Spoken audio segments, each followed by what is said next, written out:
Gentlemen, thank you both for coming in for our second in the series on corporate travel.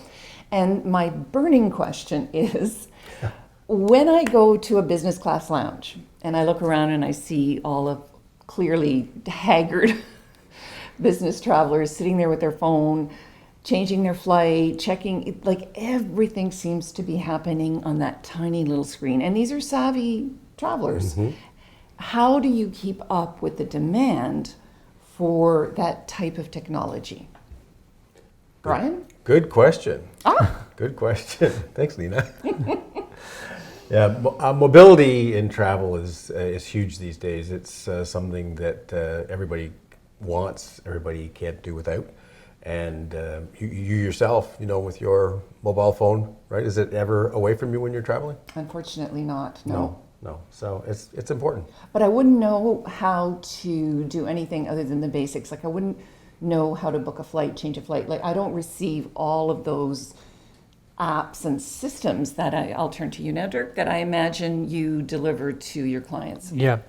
I mean, it's a longer term process. You need to start well in advance, look at what's on the market. Sometimes it's a bit of guesswork. What's going to be the next big thing? Mm-hmm. What's the big trend? And then start working with your customers. Try to educate them, try to give them an idea of what is going to be the next thing, and this is the way that you should move, migrate, and then, training, continuous training. But don't they expect it? These people, to me, look pretty demanding. Don't they expect that they can do everything off that phone? Well, first of all, everybody in the lounge isn't traveling on business. So let's keep that in mind, right? Right? Okay, so they could be, Googling and whatever, YouTube. Right.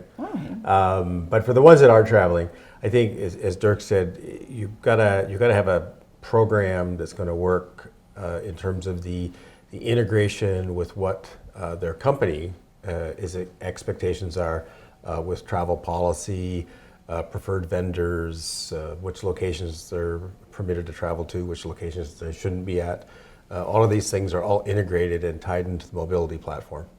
I think at the same time you need to look at a long-term perspective, because companies don't want to change every 2-3 years, months definitely not, but years is even a long time.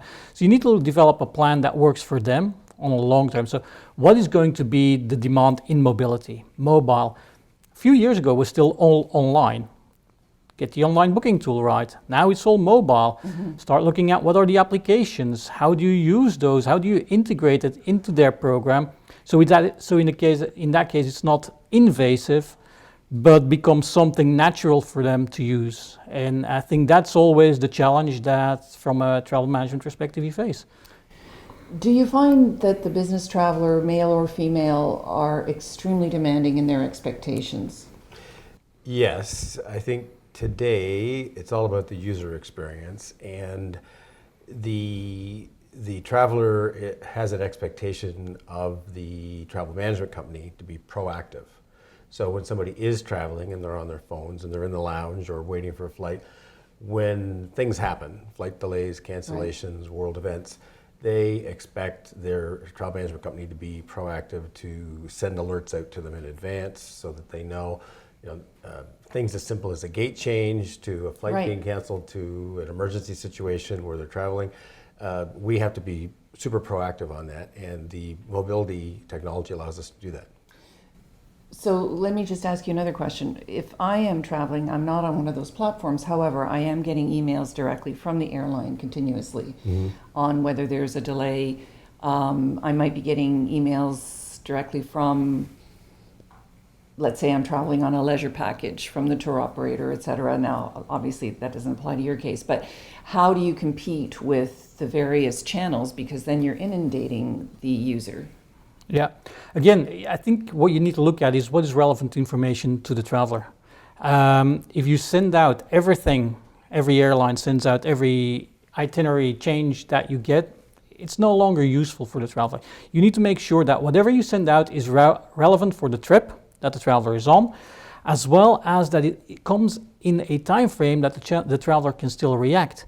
Or even better so, make sure that you are proactive. If the traveler is on a flight from here to Hong Kong connecting into China, well, make sure that on that flight, if the connection in China is being cancelled, you basically need to make sure that by the time he gets into or she gets into Hong Kong, the right information is there, the changes have been made, and the traveler just gets informed, you've been rebooked, Right. everything's there.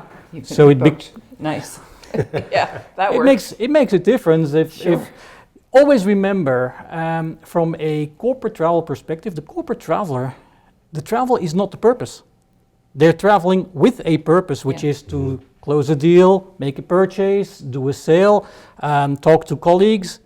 The travel itself is the means to getting there, but that's not their concern. That It has to be seamless. It has and to you be have to take care of everything. absolutely. Yeah. But Brian, you're developing technology. Dirk, you're developing technology. Everybody is developing and spending, obviously, huge dollars Correct. in developing, yet you're all doing your own. Is that a point of differentiation between all of the various members of the CCTA? I guess somewhat it is. That you'll get certain travel management companies that prefer to develop their own proprietary technology and brand it as their own. You'll get other travel management companies that will be a systems integrator or a technology integrator, and they'll choose from a menu, a sort of almost a travel stack, a list of vendors that they've vetted and approved, and then go through a due diligence with the client and decide which ones are going to fit. So it could be one mobility platform combined with some sort of a quality assurance tied to their compliance. There's lots of things that go on behind the scenes. I just can't even imagine, honestly. The thing that I think is most important when we're talking about a business traveler or a corporate traveler is make that user experience seamless and make all these things happen behind the scenes and not inconvenience the traveler unless it's necessary. Absolutely. Yeah. And then you don't have people screaming at the ticket counter. Then you have absolutely no people screaming at your critic or even at your own agents.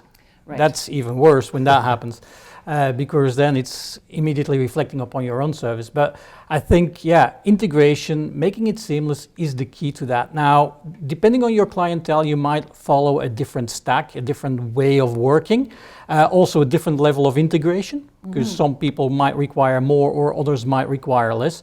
But I think everybody differentiates themselves in that sense to a certain extent. Now, to Brian's point, there's technology out there. You can leverage, and then it's up to the customer as well as the company themselves to see what is the best fit for the both of us to integrate that. Right. So it does lead to duty of care, of course, because you have to make sure that all that is communicated through the mobile technology. But we will reserve that topic for the next time, so stay tuned for part 3 when we talk about duty of care, which I think is, especially in today's world, incredibly important. Great. Thank you very much. Thank you.